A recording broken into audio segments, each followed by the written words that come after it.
안녕하세요, 여러분. 독서의 즐거움입니다.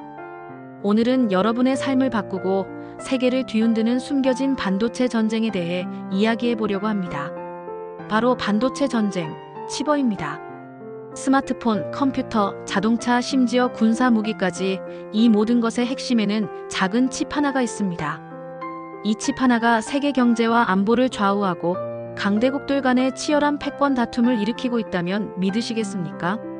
과거 석유가 전쟁을 일으켰다면 21세기는 반도체가 전쟁의 중심에 있습니다.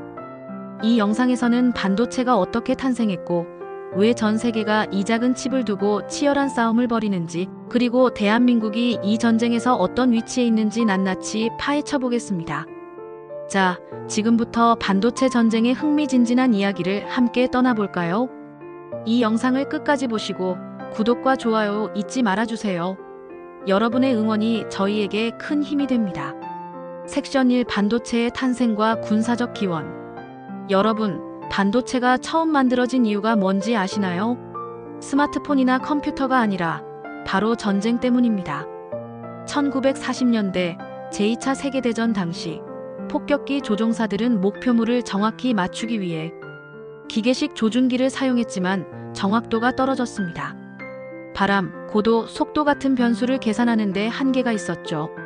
하지만 1960년대 반도체라는 혁신이 등장하면서 모든 것이 바뀌었습니다. 반도체는 미사일과 유도폭탄의 정확성을 획기적으로 높였습니다. 예를 들어 아폴로 우주선과 미니트맨2 미사일은 반도체 기술 덕분에 정밀한 유도가 가능해졌죠. 1965년 미국의 페어차일드라는 회사는 군사와 우주 프로그램에 반도체를 공급하며 초기 반도체 산업의 토대를 닦았습니다. 당시 미국은 반도체 기술의 95% 이상을 군사 및 우주 장비에 사용했죠. 이 작은 칩이 전쟁의 판도를 바꾼 겁니다. 특히 텍사스 인스트루먼트의 엔지니어 웰든 워드는 1960년대 베트남전에서 반도체의 가능성을 보여줬습니다. 그는 타이노와 달이라는 북베트남의 전략적 목표물을 파괴하기 위해 레이저 유도 폭탄을 설계했어요. 이 폭탄은 반도체로 작동하는 레이저 센서를 사용해 정확도를 획기적으로 높였습니다.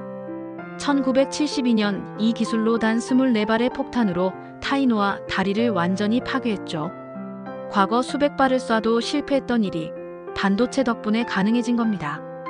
이 사건은 반도체가 단순한 전자부품이 아니라 전쟁의 승패를 결정짓는 무기라는 사실을 전 세계에 알렸습니다.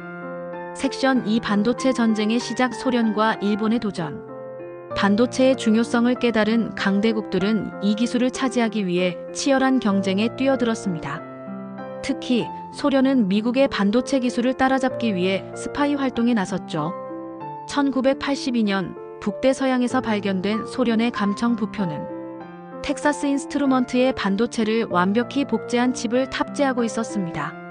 하지만 소련은 기술을 베끼는 데만 집중한 나머지 창의적 혁신이 부족했어요. 소련의 반도체 산업은 비밀주의와 상명하복 문화로 인해 결국 미국에 뒤처졌습니다. 1985년 CIA 보고서에 따르면 소련은 항상 미국보다 5년 뒤진 기술을 사용했죠. 반면 일본은 다른 전략을 취했습니다. 일본은 미국의 기술을 라이센스로 도입하고 혁신과 마케팅을 통해 반도체 시장을 장악하려 했어요. 소니는 트랜지스터 라디오로 글로벌 시장을 석권하며 반도체 기술의 상업적 잠재력을 보여줬습니다. 1980년대 일본은 디램 시장을 지배하며 미국을 위협했죠.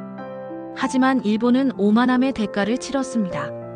1989년 소니의 모리타 아키오 회장은 일본이 경제적으로 미국을 넘어설 것이라고 주장하며 논란을 일으켰어요. 이에 미국은 미일 반도체 협정을 통해 일본의 반도체 산업을 강하게 압박했습니다. 결국 일본은 반도체 시장의 주도권을 잃고 잃어버린 30년을 겪게 되죠. 이 틈을 파고든 건 바로 대한민국의 삼성전자였습니다. 미국의 지원과 일본의 실수를 기회로 삼아 삼성은 메모리 반도체 시장의 선두주자가 됐죠. 섹션 3, 반도체 전쟁의 현재, 중국과 대만의 부상. 이제 반도체 전쟁의 무대는 중국과 대만으로 옮겨갑니다. 중국은 반도체를 21세기의 석유로 보고 자국의 기술 독립을 목표로 삼았습니다. 2017년 중국은 2,600억 달러어치의 반도체를 수입했는데 이는 전 세계 비행기 판매액보다 큰 금액입니다. 하지만 중국은 심각한 문제에 직면했죠. 미국은 화웨이 같은 중국 기업에 대해 수출 통제 명단을 적용해 고성능 반도체의 수입을 차단했습니다. 중국은 이를 뚫기 위해 푸젠 진화 반도체 같은 기업을 통해 기술 확보를 시도했지만 미국의 강력한 제재로 실패했죠. 중국은 현재 말라카 딜레마에 빠져 있습니다. 과거 석유 수입로가 막힐까 걱정했던 것처럼 이제는 반도체 공급망이 차단될까 두려워하고 있죠. 한편 대만은 반도체 전쟁의 핵심 플레이어가 됐습니다. TSMC는 전 세계 반도체 생산의 37%를 담당하며 글로벌 기술의 중심에 섰죠. 대만의 성공은 리궈딩 장관의 전략에서 비롯됐습니다. 그는 미국과의 협력을 통해 반도체 산업을 키웠고 대만을 세계 경제의 핵심으로 만들었어요. 하지만 대만의 성공은 중국과의 지정학적 긴장을 불러왔습니다. 반도체는 단순한 기술이 아니라 국가 안보와 직결된 문제입니다. 섹션 4 반도체 전쟁의 미래 AI와 군사적 혁신.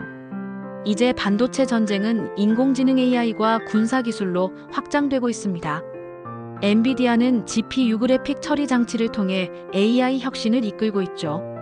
2006년 엔비디아는 CUDA라는 소프트웨어를 무료로 공개하며 AI와 병렬 처리 기술의 대중화를 이끌었습니다. AI는 단순히 스마트폰이나 게임에만 쓰이는 게 아닙니다. 자율주행 드론, 군사 감시 시스템, 사이버 전쟁까지 모든 첨단 기술은 반도체에 의존합니다. 미국은 세이드론 같은 자율수상정을 배치하며 반도체 기반의 AI 기술로 해양 감시를 강화하고 있죠. 하지만 위협도 커지고 있습니다. 2018년 인텔의 마이크로 프로세서에서 발견된 스펙터와 멜트다운 취약점은 반도체 보안의 중요성을 다시 한번 보여줬습니다. 미래 전쟁은 연산력에 달려 있습니다. 강력한 반도체가 없으면 AI도 자율무기도 작동하지 않죠. 섹션 5 한국의 역할과 교훈. 그렇다면 대한민국은 이 전쟁에서 어떤 위치에 있을까요? 삼성전자와 SK하이닉스는 세계 메모리 반도체 시장의 44%를 점유하며 글로벌 리더로 자리 잡았습니다. 하지만 우리가 기억해야 할 점이 있습니다. 삼성의 성공은 단지 기술력 때문만이 아니에요. 미국의 지원과 일본의 실수가 있었기에 가능했죠.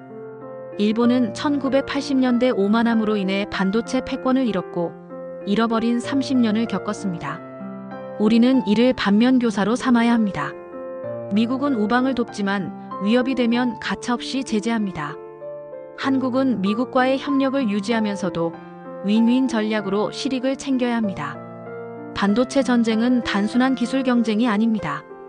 이는 경제, 안보, 미래를 결정짓는 싸움입니다. 아웃로 마무리. 여러분, 지금까지 반도체 전쟁의 역사와 그 중요성에 대해 알아봤습니다. 이 작은 칩이 어떻게 세상을 바꾸고 국가의 운명을 결정짓는지 느끼셨나요? 이 모든 이야기는 크리스 밀러의 책 치버에서 자세히 다뤄지고 있습니다. 이 책은 반도체의 과거, 현재, 미래를 이해하는 데 필수적인 가이드북입니다. 지금 바로 아래 링크에서 치버 관련 PDF 자료를 다운받아 보세요. 이 책을 읽고 반도체 전쟁의 깊은 이야기를 더 알아가시길 강력 추천드립니다. 이 영상이 유익했다면 구독과 좋아요 꼭 눌러주세요. 여러분의 응원이 더 많은 콘텐츠를 만드는데 큰 힘이 됩니다. 다음에도 더 좋은 도서로 찾아뵐게요.